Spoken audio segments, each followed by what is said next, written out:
We are running the holodeck. We are collectively, it's there, it has such flexibility that anything you can imagine it will create.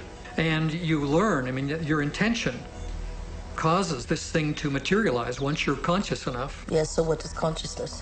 What is consciousness? Well, consciousness is a very difficult thing to define. What is consciousness? Where does it come from? People have been trying to explain consciousness and try to figure out what exactly it is, what it means for us as human beings, why we even have it. On a simple way of defining it is it has to do with awareness, and in particular it has to do with awareness of the self. That's at least how we as human beings have self-consciousness, so that when we look in a mirror we recognize that it's ourselves that we're looking at and not some other person or some other animal. And do you think science will understand that better than having to handle a hot potato called consciousness that has so much cultish religion, backwater voodoo attached to it? Consciousness has been left out of the equations of physics in general, as well as quantum physics, for a very simple reason. It's easier to do things that way.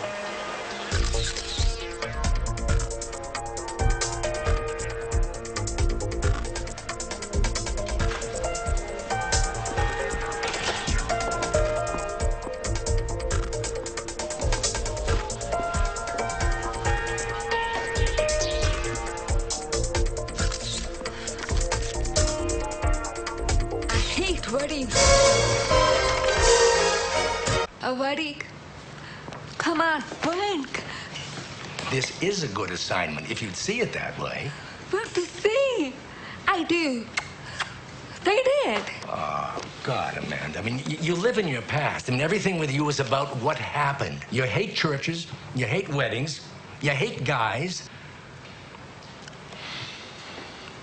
Consciousness, we have great trouble defining it. To me, consciousness is a byproduct of spirit entering dense matter. But we have a long, long way to grow before we get to the stage where it is meaningful for us to ask the question, will we know God?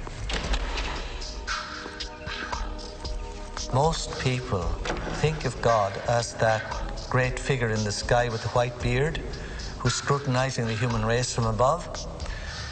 They see us here on earth as in some form of neutral testing ground, where we're placed by God for a period, and God watches from above, registering the scores on his laptop as to whether we perform according to his designs or whether we're offending him, as it's put. An absolutely outrageous idea. How could we offend God, the type of God that people believe in? How could it matter so much to him? How could it, above all, matter that he would find it so serious a situation that he could condemn us to an eternity of suffering? These are bizarre ideas, but obviously they have a great hold on the fears and the limitations and the insecurities of people, which is why religion can play so effectively, whether deliberately or otherwise, on those insecurities. People fall into line very readily when they're threatened by these cosmic sentences of everlasting punishment. How in the Ten Commandments could we have possibly created a mind that could transcend space and time? No, we're too busy keeping our emotions in check to ever dream of infinite possibilities. And maybe that is the ultimate conspiracy. Even though a given person may have long ago thrown off the trappings of religion, they still live in the religious mold, and they don't even know it. But their whole conception of how reality works is all something that has been molded by religion. So until you get that out of your system, you can't ever make go of an evolutionary perspective.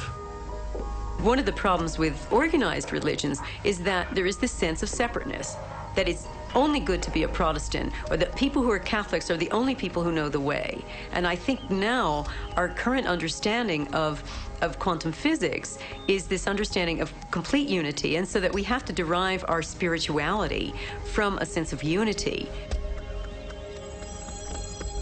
This is the basic journey of spirituality. When we ask the question, why am I feeling separate all the time? speaking of God always conjures up the idea of the old guy with the white beard in the cloud, judging, observing, punishing, rewarding, or giving commands. Once you're on that track, you're totally off the path of spiritual evolution and development.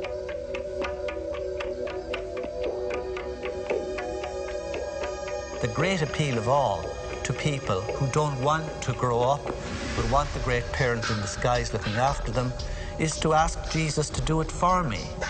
If only I place my trust in Jesus, he will save me from my sins and look after me, and all will be well. Well, Jesus cannot eat my lunch for me, and Jesus cannot be born for me, and neither can Jesus save me, because what we're talking about in this, in real terms, is not being saved by anyone, God or otherwise. We are talking about a personal evolution. The only reason that there is an addiction to religion is some way out of a mistake. Does that diminish the greatness of God? No, it actually opens the corral and lets God be eternal, absolute. The law that is given to us is the same laws given to those people on Sirius. Given to us by the people in the Rose universe or the I universe.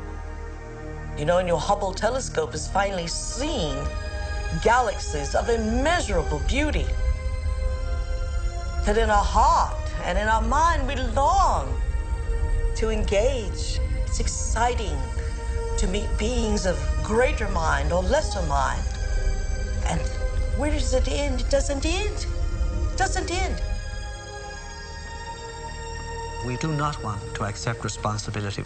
We do not want to accept our greatness. So it's very easy for any system of thought, religious or otherwise, that comes along, it's very easy to play on that, to play on our insecurities, to assure us all is well, we'll all be taken care of. We lap that up. So don't blame religion. Blame our own insecurities, which has allowed religion to flourish and which has allowed so many systems of thought that are disempowering to flourish throughout human history. That's why we can't get out of it.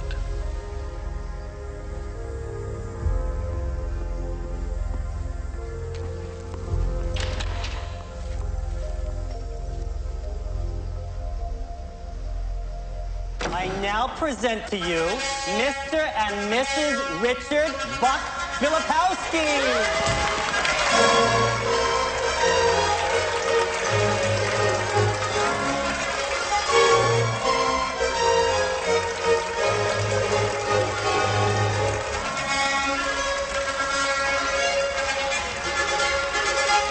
Experiencing something in the present day that is a trigger to something that is very emotionally charged for us. So now we have become even more disconnected from the reality of what actually is.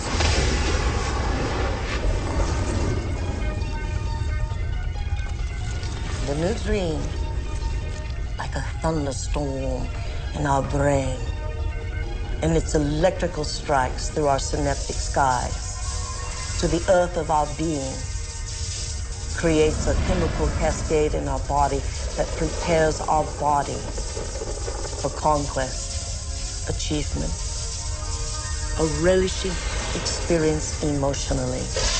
But we would have no conquest.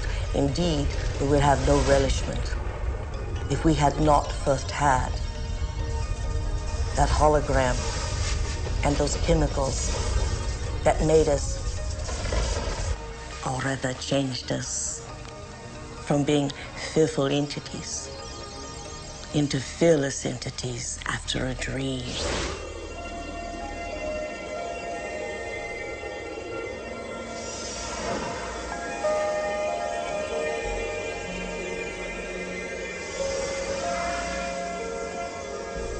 The frontal lobe is the crowning achievement of the human brain. Frontal lobe.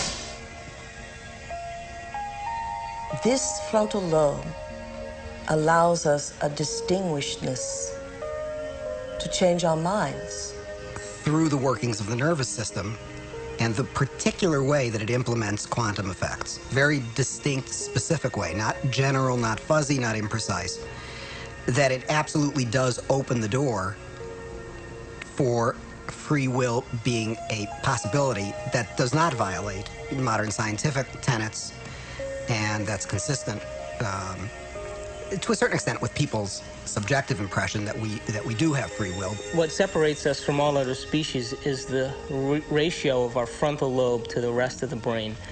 The frontal lobe is an area of the brain that's responsible for firm intention, for decision making, for regulating behavior, for inspiration. It is the seat of what causes us to take information from our environment and process it and store it in our brain to make decisions or choices that are different than the decisions and choices that we've made in the past. The brain is made up of tiny nerve cells called neurons. These neurons have tiny branches that reach out and connect to other neurons to form a neural net. Each place where they connect is integrated into a thought or a memory. Now, the brain builds up all its concepts by the law of associative memory. For example, ideas, thoughts, and feelings are all constructed and interconnected in this neural net, and all have a possible relationship with one another. The concept and the feeling of love, for instance, is stored in this vast neural net. But we build the concept of love from many other different ideas. Some people have love connected to disappointment. When they think about love, they experience the memory of pain, sorrow, anger, and even rage. Rage may be linked to hurt, which may be linked to a specific person, which then is connected back to love. Every observation can be looked upon as a quantum measurement. This quantum measurement produces memory. We always perceive something after reflection in the mirror of memory. It is this reflection in the mirror of memory that gives us that sense of I-ness, who I am. The brain does not know the difference between what it sees in its environment and what it remembers, because the same specific neural nets are then firing. We know physiologically that nerve cells that fire together wire together. If you practice something over and over again, those nerve cells have a long-term relationship.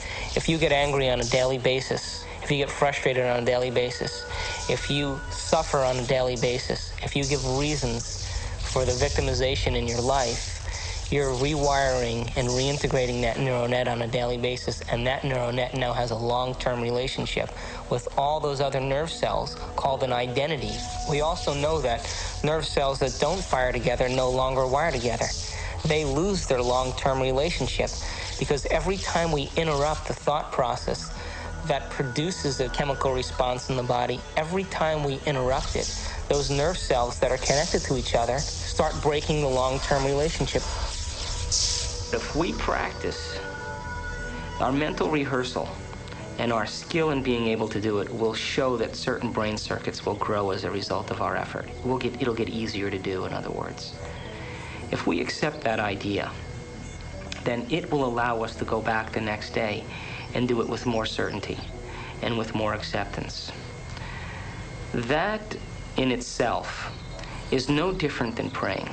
You see, there's no religious text that says thought doesn't matter.